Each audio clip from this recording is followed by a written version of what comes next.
I see you brocht your pain, but you nae come to ease it. Pity. Oh, is that right? A vulnerable elf sits beside the water, her crest and spotty skin slightly flushed by the heat. Numerous scars mar her skin on face and torso alike. Her eyes open, and their shape gaze focuses on you. What brings you to the bathhouse?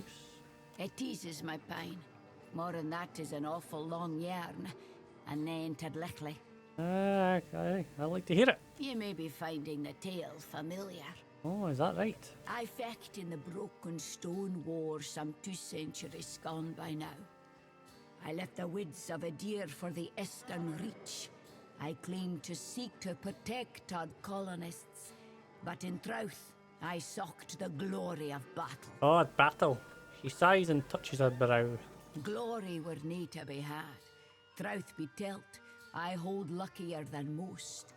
The Orlans o' Ayr Glanfath wielded blades that sheathed spirit as easily as flesh. Some of mine fellas were slaughtered body and soul. Slaughtered body, and so she's definitely got a Scottish accent with some Shetland in her as well. Come again? I don't quite follow your meaning. You don't follow. History? I don't have history. Are you kidding me? I don't have history. One weird o' the will of the gods one, a farmer near a Boots log home, invited the soldiers for dinner. 'Twas hairst, and the crop was rowdy. Rowdy. She and her man devised us a braw and gusty feast. Deer pie and salmon, a stew of cabbage, carrots, and pataties. Squash roasted with pine nuts, and the sweetest honey bread I ever tasted. A weak smile spreads her mouth. The Glanfathans riled the animals. By then we caught the trick, so the captain bade the farmer's family stay within. We skipped into the necht, approached the thick swine, and the arrows began to fall. Exhales a long, thin sigh. Ah, the shelter folk. Hunters and kempers bred aimed their arrows true, and 2 of us fell immediately. The Orlans rashed us then, Rashed? small and shady, visible only by the violet flames that lit their blades. We drank it that firm in blood, both sides. In the end, only I remained, standing in the farmhouse door, holding mine innards in, waiting for another cocksfeather to come and finish the work. Oh, aye. I only lived because of that farmer. She sewed me up, fed me till I had health enough to stand. She said she owned me, but She shakes her head. I think we both conned that we brought the trouble upon them with our presence. The raiders had been too many a slecht a simple farmhouse. Take it your wounds trouble you still. The pine bothered me little in mine youth. I fought ye. I set flames to black trees. I took arms again, the uprising at New Dunreed. After that, little welcome remained me in the new Duke's Kintra, and I travelled northward. Northward. Yet with age, the old wounds show new depth. By my count, I've suffered 18 arrows and half again as many stabbings. That I yet live testifies to either my stubbornness or that of the gods. Gosh, she's just hard, you know. I ranged for years seeking a balm for the growing pine. Drink helped for a time, svev for another. Now, only these baths, infused with adra, dull the agony. Oh, the agony. No, it's just hot water, lass, just hot water. You fought against the Deerwood's independence? Does that offend you? I gone your tune, Adira. Oh, aye. Aye, I did. At the time it seemed recht. Now, I feel less certain. Have you tried killing yourself? Wow. Thank you for sharing your story. Aye. Thank you for listening. Few day. You do, aye, if you do. Unless there's anything you need, please, let me to mine water. Woman dabs herself with a loincloth. What brings you to the bathhouse? Well, she just said her whole bloody story. It eases my pain. Aye. More than that, less there's... Very funny sometimes. The cost of enjoying the bathhouse's unique offering is 1,000 copper per session. The bathhouse steward crosses his arms and smiles. His look holds an invitation, but a warning too. Why? A prudent question. He draws himself up to his full height and puts his hands behind his back. The bathwaters are infused with hand-refined luminous Outtro, which promotes a holistic balance of the humors. Because of luminous Outro's remarkable qualities, it is also a significant investment to both supply and maintain. Ganor may tell you more if you're curious. He is something of an amateur alchemist, in addition to being a businessman of remarkable skill and insight. Next you'll tell me the luminous Outtro grants the beaver eternal life. Would that it were so. Ganor would make good money, and perhaps I would receive a raise, yes? When have you ever known men such as Ganor to share their spoils? You, I like. We see eye to eye on many things, I suspect. He looks like a bark of laughter. A small discount for you, friend, for making me laugh. 900 copper. Oh wow. Yeah, thanks mate. Please, enjoy the Yeah, 900 copper. We'll pull a right deal something, but... Is this your first time to the bath? It is indeed. Our old man stretches his arms over his head and yawns, making a show of displaying his moistured physique. Looks like somebody needs a nap, no? I haven't been in the water yet.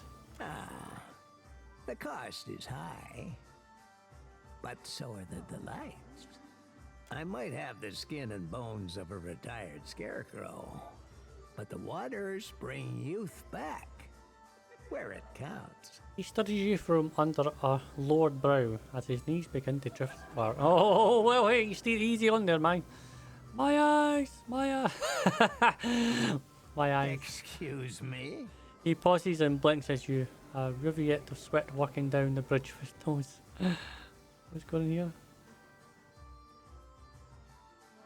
Just keep it to yourself, Grandpa. No matter. I won't let this energy go to waste. He furrows his brow and glances toward the other ape patrons. That's a good one. A little leg. I thought she was carrying someone. We haven't spent too much time in the baths. A young woman takes your measure wearing a concerned frown. It's fine. I don't work here. I see.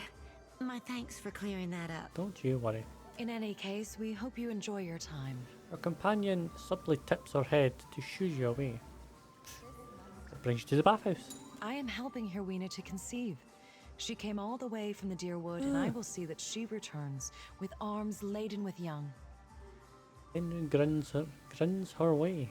After the Hollowborn crisis, I wanted no child of mine born in those blighted lands. Yeah, I cleared that all up. You're all right. This place is a miracle. Every day I emerge from the baths as a new woman, and my first child will be as strong as an Outtro pillar. Good luck with that. My thanks, and luck to you on your stay here. She smiles. Her companion simply nods. Man 4. You are greatly greeted by a tall, carefully composed man. The crescent moon in the centre of his forehead glows faintly. Up close, the careful tailoring of his opal-adored robes and their immaculate cleanliness speak to a deep well of vanity. Welcome, welcome. I am Ganor, owner and proprietor. Ganor, how you doing?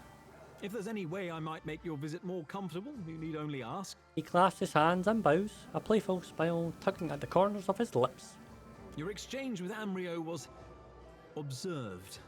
Such behaviour is my responsibility. I've tripled his rates until he learns to conduct himself. Ganor inclines his head. Oh, that's nice. At least he saw that, you know. What do you have for sale here again? My friend, you return. If you require anything at all, you need only ask. He'd only ask. The corner of his eyes crinkle with genuine delight. Do you know a boy named Degnos? Casita Vetta's servant? The irritating one? Yes, he was here tending her just a few days ago. Ganor waves his hand dismissively and rolls his eyes. Ooh. Captain Avetta's servant. He tried to sneak into one of my rooms. and told me a pathetic sob story when he was caught. I had the guards toss him out on the street. Well satisfied.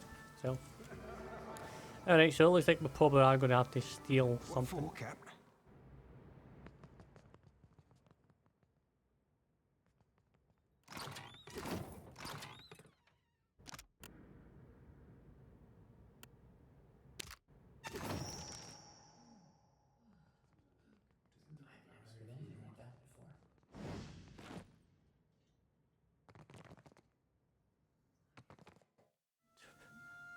Okay, that's where it'll be then.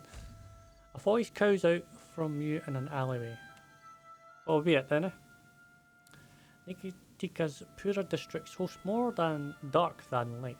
The streets and alleys and other housing marijuana know. As you pass by one of these alleys, a voice calls out. You turn to see a hand fold out from the darkness. The pale palm balancing a figurine, more silhouette than statue in the dim light. And when you try to get a clearer look, the fingers fold back up. Magic, the voice says. It summons beasts to harry your enemies, will save you in a pinch. In a city as dangerous as this, surely life's worth a few silver. Torchlight glints from the man's teeth. You want? You follow? The figure withdraws from the darkness. Yes. Though you only caught a glimpse of it, you know that the figurine is no mere trinket. This is untapped power within. Oh.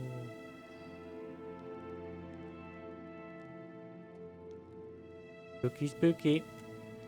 Within the alley, a torch ignites, revealing a tunnel entrance. You pass through the archway. This one. On the other side, a group of Principi hold torches and blades, bodies stuffed to the corners, eyes dry in the flickering flames, some with their hands bound, others face down in the grime. Strangely facile, isn't it? The pirate draws his weapons, set out a little cheese, and these foreign rats come tick tick tick chickening away. Let's talk about this. We don't need to come to blows. Oh, the pirates chuckle. Such pretty words with such an uninspired face. His head rolls on his shoulders. How much is a life worth, do you think? Consider that before I name my price. Please, hand over the figurine now. So he taps his chin, making a show of his consideration before he speaks. Right. Hand over the figurine now. That intimidation? I can't do that. Draw your weapons. Messed with the wrong people. Alright. Messed with the wrong. Oh. Split them stem to stern. Oh, lovely. That's terrific. Right. Oh, great. Pistolia, right?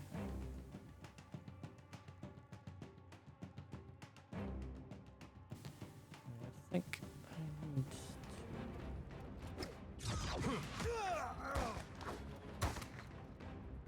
Let's go.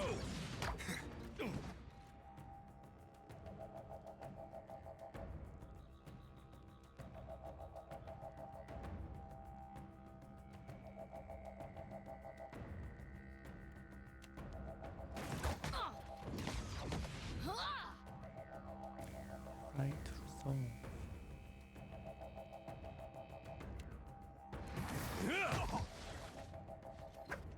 yep.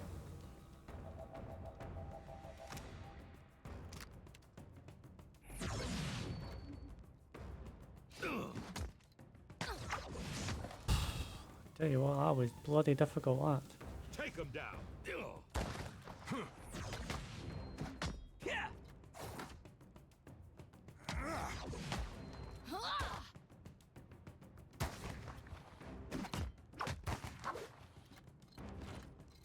I had to use everything to save my bacon there. That is just wow.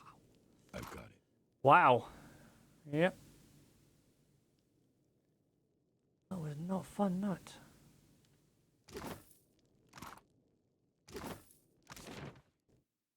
Gullet.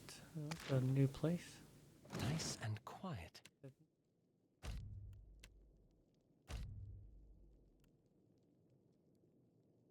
A group of Principe sailors approached you in the streets. I thought I dealt with this. What was going on? Ventre, a moment. Tall, wiry man blocks your path. He wears a sly smile, as one might wear their most comfortable trousers. I saw you speak to my dear amico Degnos, so I thought to myself, why, Telfor, you must meet him too. A raid about him are a small group of Kef, well armed and armoured. Your errand boy lost his satchel and returned it to him. That is good to hear. So rare it is that I am glad of a stranger's interference. Butler renders you a slight bow and a crooked, almost jesting smile. Would you like an escort to Queensbereth, Ventre? You never know what rough types may be about, and I would hate to see you waylaid.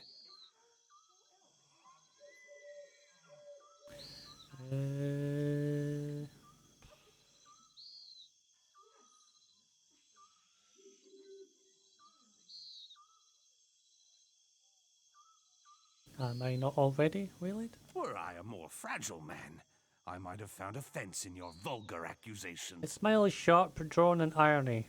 It promises violence, he winks.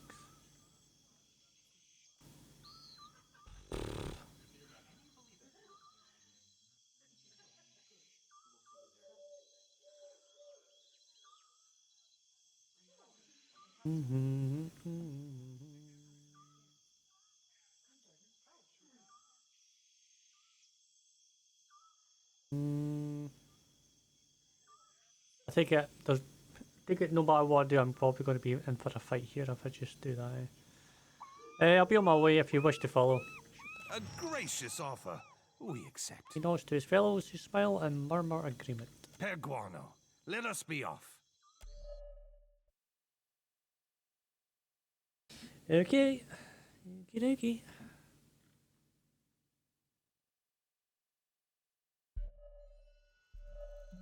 Serafen, thought we agreed you'd stay out of my head. I weren't in your head, lad. You think like an ogre snores. Would be a fool and a half not to make sure them thoughts ain't full up of trouble. What do you think you're gonna find? Nothing particular, just, anything.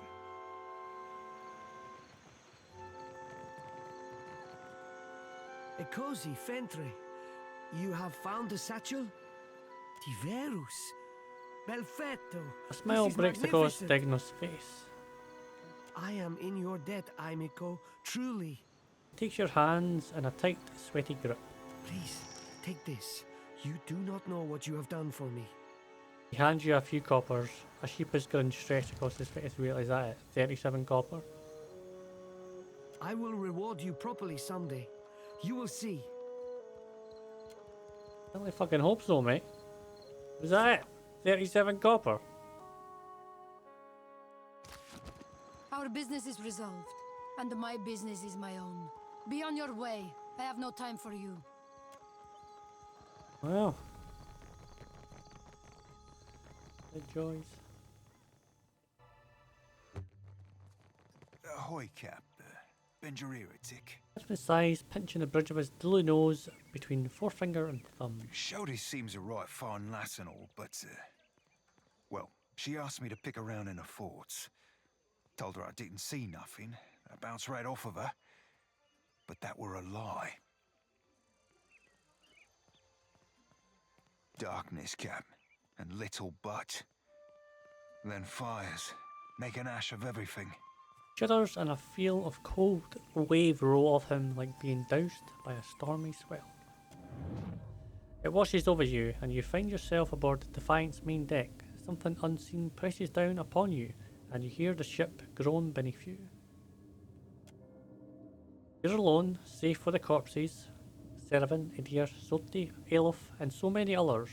Their wide, unblinking eyes reflect the burning sky above, and the dark sea beneath your churns as if boiling. With a crest like thunder, the ship breaks apart, and you plunge into the water that is either so cold it burns, or so hot that it freezes you solid. The vision washes past, and you find yourself looking into the blue Orlan. Well, that was unpleasant. I touched her mind for a second, but felt something pull me in and keep me trapped for what seemed like days. I ain't seen its like before. Sometimes old sorts get nightmares so that I can't bunk around them, but they usually ain't this flavour of apocalyptic. Honesty is always best. It's been my experience, Captain. Honesty's as like to bite you on the arse than not. If that be your thinking, though, I'll stow my instincts. What for, Cap? The sea's true home. Not smelly mountain. What you want? How can I get inside a Sprout wings like imp, huh? Fly up to balcony.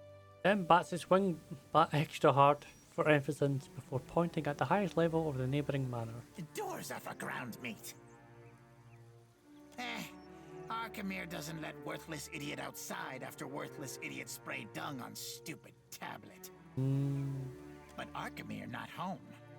A mischievous grunt splits the imp's body features. So worthless idiot watches the ships come in, looks at all the tasty gulls.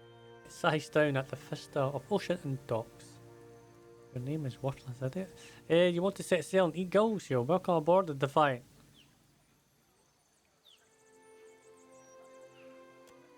Tim takes you in your words, its eyes widening into the size of moist saucers. A flap of its wings carries it closer to whisper in your ear. How often you beat your crew, huh? I don't, not yet at least. Follow my orders and we shouldn't have problems. I join crew?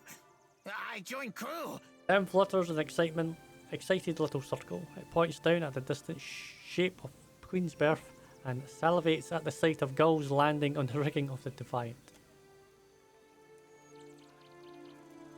Alright, we have an imp apparently. Do we have an imp? Apparently I have an imp. Who are you? A navigator. Oh, cool. Worthless Idiot. Oh, there you go. That was just like a stroke of luck, that. Alright. Worthless Idiot.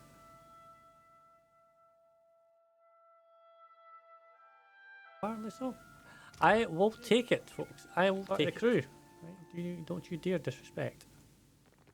Tekehu, you have shirked your duties for the last time, I say. Another guy. The guildmaster in fine robe stares down the sizable blue-skinned Anuma before her. Students are served to exchange in a loose circle, exchanging whispers. Guildmaster, be reasonable.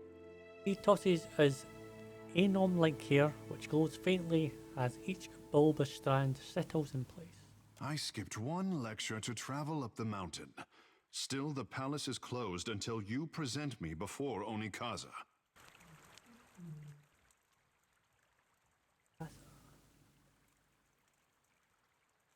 He crosses his arms and raises one eyebrow. The murmurs of the crowd grow in volume. You went alone. I asked for patience, but as usual, you make a trench out of a tide pool. She pacifies her tone, suddenly conscious on the onlookers. That sounds important. Ooh. Don't let me stop you. No, say nothing. My patience wears thin, old shark. You have stifled me enough for one trip through Rakuhu's bowels. In spite of their obvious age difference, Tekehu raises an instructive finger to the guildmaster. She glares her nostrils and takes a deep breath. I say Ngati weeps at her petulant spectacle of a child. He's a child of Ngati? Ondra? Goddess of the sea? I have no idea. Eora. The significance is clearer to some than others. He waves toward the guildmaster with the back of his hand. For a water shaper who treasures his duty to the goddess, you spend too many days cavorting at the brothel. The guildmaster sidesteps Tekehu and takes long strides away from the circle. Sparring another glance at Tekehu, the crowd disperses. Ugh, insufferable. Sighs and smooths back his hair. He turns his attention to you with raised brow. Did you need something? Or is it enough to bask in perfection? Oh, bask in perfection. Oh. I get you and the guild bastard don't get along. Kara, I bring art to the Guild of Water Shapers, but they do not tolerate expression here. What I am is to blame, I say. An excellent water shaper? A fine guess, but no. It is because I am a godlike, kissed by the fish goddess at birth. He extends an arm and flicks one of the fin-like appendages running from his wrist to his elbow. Water shaping is Ngati's gift to the Huana, and apparently I am too. Savior to the tribes.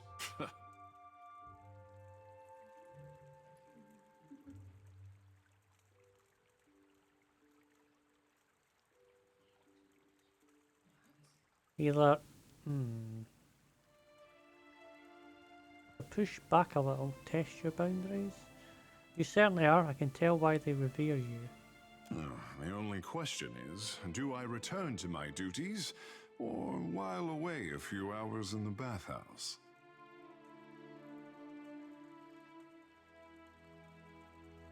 What are your responsibilities first? The guild can wait until I am good and ready to return. Ooh. I could use a rowdy fish like you in the Defiant if you have a watcher at the helm. A watcher? And here I am, used to being the freak of Pariki's Overlook. He rests a hand on his hip and grins. What does a watcher do?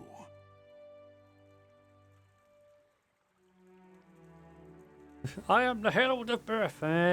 I am an intermediary between here and the in-between. Ikera, just so. Looks his chin, nodding. I say I am no sailor, and I know even less about death. I am an artist. He stirs his fingers through the air, drawing together droplets of moisture into an orb of water that floats over his palm. My peers do not understand. Water shaping to them is like studying calligraphy. To brew ink and sort parchment. He lets the orb fall to the ground and splash at his feet.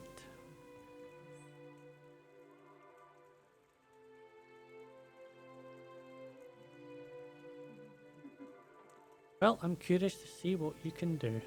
The tide brings unexpected gifts. Fine by me. You are not unknown to me, I say. Whispers of an Adra Colossus reach my ears. And louder whispers of a corpse who follows him. Tekehu raises one of his brows. What will you do when you catch up to this walking god? Truthfully, not got a clue. Any ideas? He nods, touching his lower lip as he weighs the matter with care. I would command the ocean herself to drag him to the bottom of a lightless trench. If it untangles me from the guild's apron strings, then you can mount me as the figurehead of your fair ship. Tekehu inclines his head and touches a circular marking on his brow. Our quarters may smell of fish before long, but your crew will be more beautiful by association, I say. He winks. No one's ever called me beautiful before. You love everything, but do you know what love is? Lead on. It will be good to put some distance between myself and the guild, even if we find less savory places along the way. A fair warning, Captain. Ngati gifted her favorite son with more than his stunning complexion. I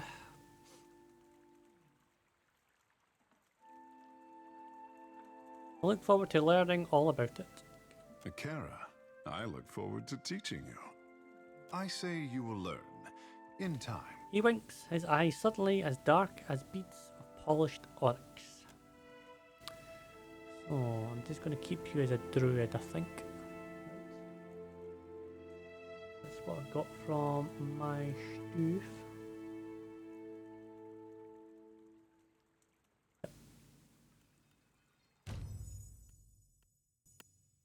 I've got ranger, a chanter, a rogue, a druid. Like I say, I will be placing him for her. But not yet.